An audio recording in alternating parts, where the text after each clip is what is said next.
This is chapter 15 from the book Out of Many Waters. New prisons. A pattern of square grids from the hold above shadowed the faces of the Jews as if a thick net had been thrown over them. They huddled beneath the opening, for it provided the only source of light and air in the dank area beneath the deck of the caravel. The strong smell of rum and beer rose from the floorboards and mingled with the odor of sweating bodies. The thought of the Valk haunted Isabel. Could the ship sail without its mast? Was Cato worried about her? Isabel looked at the pale, listless faces of her friends. Several dozed uncomfortably, their heads propped on their neighbors' shoulders or laps. The shouts and scuffles of the privateers on deck frightened her into a restless vigil. She felt the warm closeness of Paolo curled up alongside her. No matter what might befall her now, she would not have to face it alone. In the dreary sameness of the days, Isabel lost all sense of time. Daylight and darkness blurred together. The privateers fed them irregularly and gave them only enough food to keep them alive. Hunger gnawed at her stomach as she thought of the dry biscuits and stale beer that were lowered to the Jews in a bucket. The children had gagged at the first taste of the provisions, but Asser offered prayers thanking God for bread and for wine.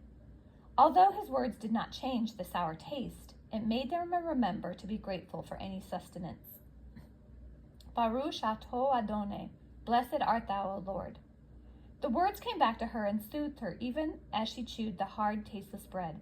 Is it possible, she thought, that I am learning to be a Jew even in this horrible place? There had been little talking since the capture, only a fearful, quiet waiting. What would the others say if they knew that I could have saved us, Isabel wondered. If only I had trusted them and myself. How can I ever tell them?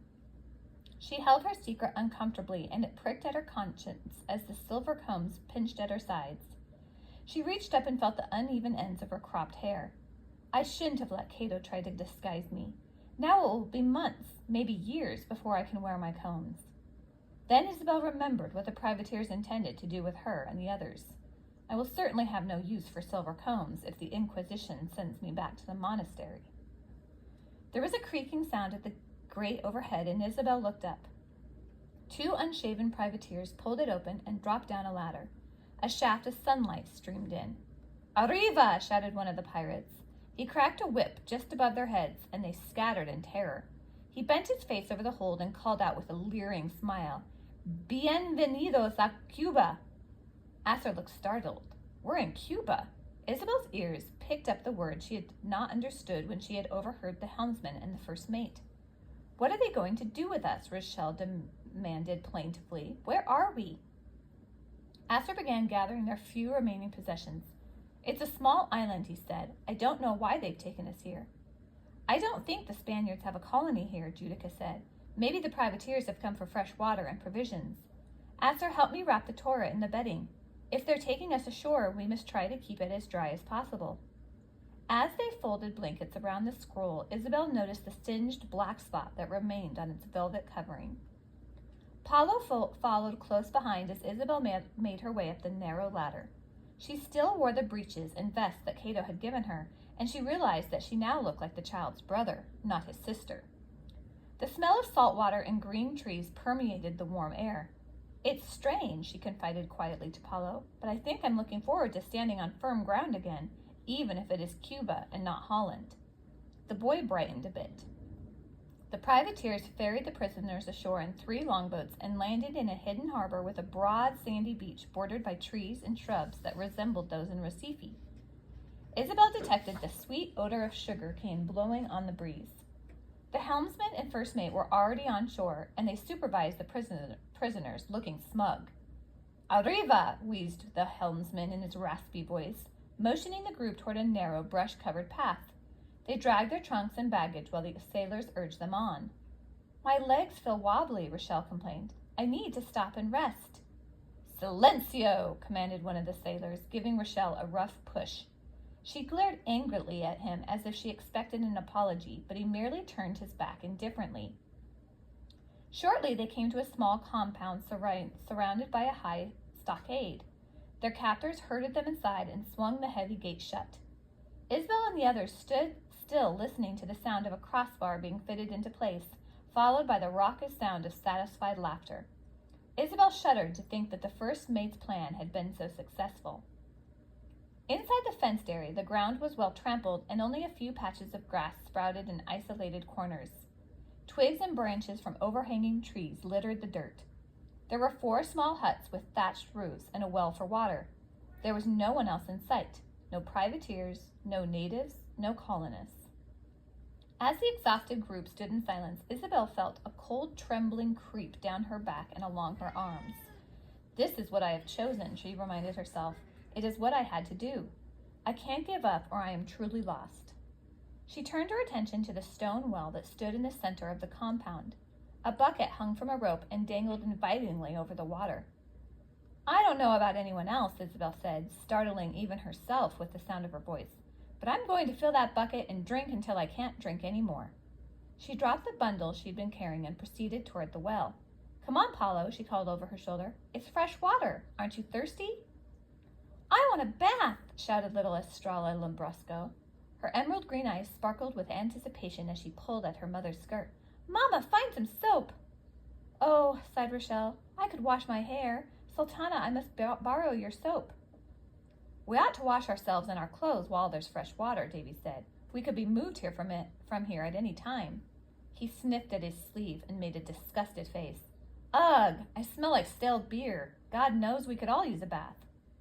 God must know, said Abraham's son Franco, for surely the smell reaches all the way to heaven. The pall of resignation that had gripped them broke. Davy, Franco, and the older boys were dispatched to collect dry sticks for a fire, and the adults set off to check the huts for any useful items.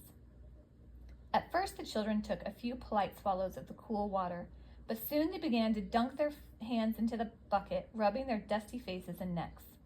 It wasn't long before they began flicking droplets at each other. Soon the boys were chasing after the girls, with water dripping from their cupped hands. The girls let out squeals of delight, racing around the huts so they would not be splashed. Davy came up to the well carrying an armload of small sticks. We were shut in that smelly hole for so long, I thought we had surely forgotten how to run at all. He leaned against the well and his face grew serious. I know I haven't suffered as many changes as you, but it seems years since I left Recife instead of weeks. I feel as if so many pieces of my life have just disappeared. It's as if all my drawings had just been erased. At least you still have your family, Isabel comforted him. Davy shifted the wood in his arms uncomfortably. You're a part of our family too, you know. He paused and then said, I did not expect you to come with us. You didn't have to make that choice. He pounded his fist on the stone well. If only we could escape and get to Amsterdam, I think we could help you start a new life. I thought you hated me for trying to hide, she stammered. I would never blame you for trying to survive, and I knew the disguise could not have been your plan. Isabel looked down at her boots. She felt embarrassed and confused. I feel so stupid in these clothes, and my hair. At this, Davy laughed. My father says change is what makes us grow. Your short hair is a symbol of your change. Now you are choosing your own life, your own people. Davy, hurry with that wood, called Asser.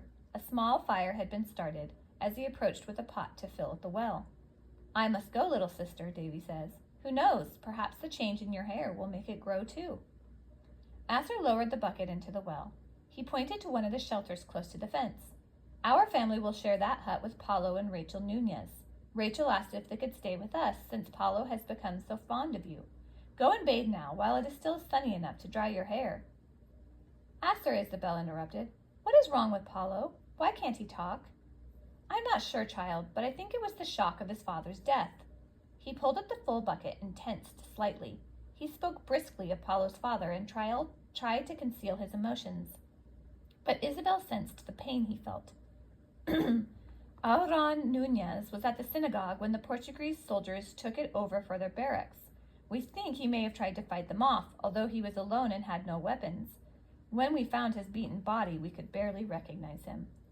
But what about Paulo? Isabel asked. Paulo was missing after we discovered Auron. We just searched everywhere for him without success. The next day he suddenly appeared at his mother's door, dazed.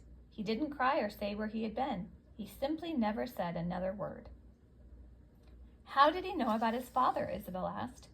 He must have been at the synagogue when his father was killed. We don't know how much he saw. Perhaps he felt that he should have helped his father, but of course he couldn't have done anything. Isabel turned and walked toward the hut, wondering how she could help Paulo. After the children had washed, they put on whatever clean clothes could be found. The privateers had taken every item that had any value, but they'd left some clothes, bedding, and a few personal belongings that did not interest them. All the religious books were left untouched, and although the group was thankful, they feared that the reason was not respect, but a chance to provide evidence to the Inquisition that the captives were infidels. Several trunks had been lost at the transfer between ships, and Rochelle's clothes were among the items missing. The two girls sat on a blanket, drying their hair in the sun. Rochelle looked with dissatisfaction at the simple homespun cloth of the borrowed dress she now wore. "I can't believe I have no clean collars and none of my embroidered chemises," she complained. "It's not fair." Isabel ignored her whining. Since the night she had helped Rochelle through her seasickness, an unspoken truce had existed between them. She smoothed the folds of the dress she wore and lifted her face toward the sun as it dropped lower in the afternoon sky. "With this dress to wear instead of breeches, I feel so much better. Even my hair doesn't seem so bad now that it's clean. It may not sound sensible, but I don't feel like a prisoner at all." "All the rest of us do," Rochelle insisted. "Just look around you. Surrounded by a stockade, guarded by pirates, and on our way to be judged by the Inquisition." "I don't know why, Rochelle, but I can't give up hope that we're going to make it safely to Amsterdam. Maybe it's because we're off the ship and left on our own. It's just a feeling."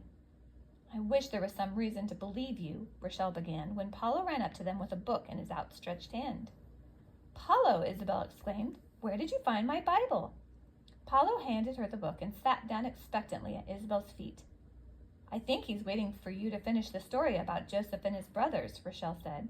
She turned to Isabel. "I want you to teach me to read. Papa thinks we're going to be here for at least a week while the privateers stock their ship. It would give us something to do." "It takes more than a week to learn to read," Isabel answered. Rochelle could be so annoying. Then she thought for a moment. Perhaps if she had something to share with the girl, they could learn to get along better. Now that she had joined the Jewish families, it was more important to settle her differences with Rochelle. "I'll start teaching you to read," she offered, "if you'll teach me how to embroider." Paulo pulled at Isabel's sleeve and gestured emphatically to himself. "You too, Paulo," she laughed, but then she added silently to herself, "If only you'll start to talk." "All of my sewing things were in my trunks," Rochelle pouted, "but I'll teach you to embroider as soon as I can, I promise." Isabel smiled at the girl. "It's settled then," she announced. She thumbed through the Bible, searching for the story that had been left unfinished. "We were at the part where Joseph gives Benjamin more food than his older brothers," Rochelle recollected. "Why does he do that? There was a famine in Egypt, and since Benjamin is the youngest, he probably can't eat nearly as much as his older brothers anyway." "It has nothing to do with his appetite, I can tell you that," interjected an impatient voice. "It was a sign of honor." "Oh, Davy, who asked you?" Rochelle scolded her brother. "You think you know everything." Davy sat down near Paulo and pulled out his paper and charcoal. "Well, I have studied Torah. This story has been discussed many times." "Who cares about your Torah classes?" Rochelle retorted. "Never mind then," Davy conceded. "Finish the story, Isabel." He began to sketch while Isabel read. She continued where she had left off. The story flowed in her clear, emotion-filled voice. She read about the trap that Joseph laid, how the brothers were brought back and charged with stealing before Joseph revealed himself. Finally, Joseph was reunited with his father. Isabel saw tears forming in Paulo's eyes as she read the story to its conclusion. "And Joseph presented himself unto him, and they wept a good while. And his father said unto Joseph, Now let me die, since I have seen thy face, that thou art yet alive." Isabel closed the book, and no one spoke. Tears streamed down Paulo's cheeks, and his shoulders shook with sobs, yet not a single sound came from him. Isabel drew the boy into her arms. "You've lost your father, but still you have your mother. Think how much she loves you. Each of us has lost something, but we're together here, and perhaps that is enough." Davy spoke. "Joseph's father felt he could die in peace, knowing that his son was alive and safe. I believe your father would feel the same, Paulo." The child buried his head deeper into Isabel's arms and closed his eyes tightly. She did not know if he understood Davy's words, but she knew he had heard. Davy put down his drawing. It is good for him to cry, I think. It's the first time he has let his feelings show since his father—" His voice trailed off. Isabel cradled Paulo in her arms until the sobs faded. He seemed so small, so fragile. She felt she had grown since she left the monastery, both in size and in age. Am I still only 12, she wondered? There was some commotion near the gate, and Isabel turned her head to look. Maybe the privateers are bringing us food, she told Paulo. Can you tell? Paulo raised his head and wiped at his swollen eyes. Isabel sensed the tiredness that had come after his tears. A group of 5 natives, dressed in brightly colored clothes, entered the compound. They were accompanied by 6 sailors from the caravel who acted as guards. The dark-skinned natives resembled the Brazilians who had brought food to sell at the monastery in Bahia. The women wore long printed dresses and covered their black hair with patterned scarves. They all carried baskets of fruit and foods that made Isabel's mouth water. Look, Paulo, bananas and pineapples and oranges. I was afraid they wouldn't bring us any food at all. I think I've forgotten what fresh fruit tastes like. A man stepped forward carrying a large basket filled with rice and a small bowl. He scooped up a bowlful of grain and held it up. Rice, he said, his bearded face crinkling into a mass of smiling wrinkles. What you pay is good, no bugs. He let the rice in the bowl pour down in a tempting cascade. Rachel Nunez stood by Paulo and Isabel, her arms folded across her chest and her face set in a grim look. They capture us, they steal nearly everything we have, and then they expect us to pay for our keep? What do they think we have left for payment? Isabel thought guiltily of the silver combs hidden in the seams of her chemise. She did not want to give them up. She shifted uncomfortably on her seat. Gloria, the chubby, smiling wife of Abraham Israel, did not seem as concerned as Rachel. We may yet have something to offer these natives, she said. She walked briskly toward the traders as her sons, Avram and Franco, carried a small trunk between them. At a signal from their father, the boys opened the heavy lid, revealing a glittering heap of brass berimbau. The natives were puzzled, but obviously intrigued with the shiny objects. The boys put the simple instruments to their mouths and played a lively tune. The natives laughed and clapped their hands in time to the mellow, vibrating notes that filled the air. Abraham demonstrated how the berimbau was used. Then he held up a new instrument from the trunk. Uno berimbau, he said, gesturing to the food. Uno porción de rice. Then the bartering and trading began. Baskets of food and berimbaus changed hands, and in a short time the natives left and the group gathered up the provisions just purchased. Once again, the gates were shut and a heavy bar dropped into place. Thank you for caring for Paulo, Isabel, said Rachel kindly as she led him toward the hut. God sent you to us. I know he did. Isabel put the Bible into her pocket and went to help with the evening meal. Dinner passed with prayers of thanks for the group's continued safety and for the food they had received. I am exhausted, Sultana complained, and the children are nearly asleep on the ground. She got up slowly and brushed the dirt from her dress. Mosè yawned. Isabel followed the other children toward the huts, but noticed the adults stayed near the fire, talking quietly. Why aren't they going to bed too? Rochelle asked. They're trying to find a way to escape, Davy said softly. We can't let the privateers take us to Spain. I think we are safe here, Davy, don't you? Isabel asked. Davy hesitated before answering. Maybe, he said, but someone will stand watch at each hut. Don't forget that the gate opens only from the outside. Isabel hugged her blanket close as the air cooled. There were no rocking waves, no creaking boards, only the sound of frogs croaking to each other in the darkness and the silence of her thoughts. Paulo may feel responsible for not saving his father, but I'm the one who let everyone here be captured. I have to find a way to make up for it. She remembered her dream of finding her sister and her family in Amsterdam. I have not forgotten you, Maria. I pray you are safe and that God has watched over you. Isabel's eyes closed, and she felt as if she were floating above the hard earth and above all the difficulties and danger of the days that had come before and the days that will surely follow. I will find you, Maria. I will.